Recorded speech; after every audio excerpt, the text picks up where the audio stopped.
दुनिया की सबसे बड़ी चोरी, कैसे $1 बिलियन एक रात में गायब हो गए। इसकी शुरुआत होती है 18 मार्च 2003 बगदाद, इराक।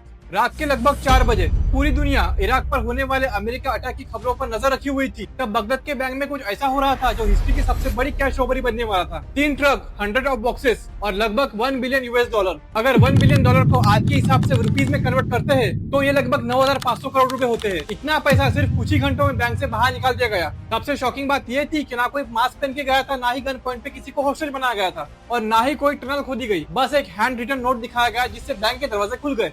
आज हम जानेंगे दुनिया की सबसे बड़े बैंक रॉबरी की कहानी। 2003 में इराक के रूलर थे सद्दाम हुसैन। उनका देश अमेरिका के साथ में कॉन्फ्लिक्ट में था। अमेरिका बार बार ये कह रहा था कि इराक डेंजरस वेपन डेवलप कर रहा है। तब टेंशन इतनी बढ़ चुकी थी कि सबको लगता था कि वार अब कभी भी शुरू हो सकती है। तब बगदाद में एक अफवाह तेजी से फैल रही थी कि अमेरिका कुछ ही घंटों में बॉम्बिंग करने वाला है। इसी बीच सद्दाम हुसैन ने एक ऐसा डिसीजन लिया जिसे हिस्ट्री आज भी याद करती है। वॉर शुरू होने से बस कुछ ही घंटे पहले उन्होंने अपने बेटे कुसै हुसैन को एक बड़ा मिशन दिया। 18 मार्च 2003 सुबह के लगभग 4 बजे थे। कुसै हुसैन इराक के सेंट्रल बैंक में पहुंचता है। उसके हाथ में एक हैंड रिटन लेटर था जिसके ऊपर सद्दाम हुसैन की सिग्नेचर भी थी। उस नोट में एक ऑर्डर था कि $1 बिलियन बैंक से निकालकर कुसै को दे दिया जाए। अब जरा सोचो, आप एक बैंक एम्प्लॉय हो, आपके सामने डिक्टेटर का बेटा खड़ा है और उसके हाथ में डिक्टेटर का साइन नोट हो, क्या आप मना करोगे? बिल्कुल नहीं। एक इराकी बैंक ने बाद में ऑफिशियली कहा, when you get an order from Saddam Hussain you do not discuss it. और फिर शुरू होता है एक ऑपरेशन। रिपोर्ट के मुताबिक लगभग $900 मिलियन कैश और करीब 100 मिलियन यूरो बैंक से निकाले गए। ये अमाउंट इतना ज्यादा था कि उसे बैंक में ले जाना मुश्किल था। बैंक एम्प्लॉय को बुलाया गया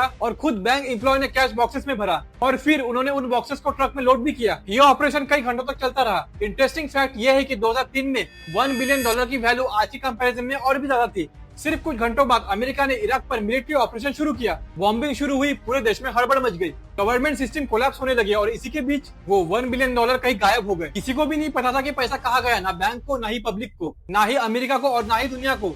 जब अमेरिकन फोर्सेस बगदाद पहुंची तो उन्होंने सद्दाम फैमिली की प्रॉपर्टी सर्च करनी शुरू कर दी। फिर कुछ शॉकिंग डिस्कवरी हुई। डिफरेंट लोकेशन पर ह्यूज अमाउंट ऑफ कैश मिला। कुछ रिपोर्ट के हिसाब से $100 ऑफ मिलियन सद्दाम हुसैन के कुछ पैलेसेस और डिफरेंट जगहों से रिकवर किए गए। एक रिपोर्ट के हिसाब से लगभग $950 मिलियन रिकवर कर लिए गए थे। लेकिन कहानी यहीं पे खत्म नहीं होती है। कई रिपोर्ट के मुताबिक पूरी अमाउंट कभी रिकवर हुई नहीं। हंड्रेड्स ऑफ डॉलर का हिसाब आज भी मिसिंग है। कुछ लोगों का मानना यह भी था कि पैसा सीक्रेट लोकेशन पे छुपाया गया था। कुछ लोगों का मानना यह भी था कि वार के वजह से पैसे ट्रेस नहीं हो पाए। आज तक इसका सही आंसर किसी को नहीं मिला और इसी वजह से ये केस आज भी मिस्टीरियस बना हुआ है। वॉर के कुछ महीने बाद अमेरिकन फोर्सेस ने मोसुल में कुसै हुसैन और उसके भाई को लोकेट किया। इसी ऑपरेशन के दौरान दोनों भी मारे गए और इसी तरह यह कहानी आज भी पूरी तरह सुलझ नहीं पाई। ऐसी और इंटरेस्टिंग वीडियो के लिए फॉलो करें।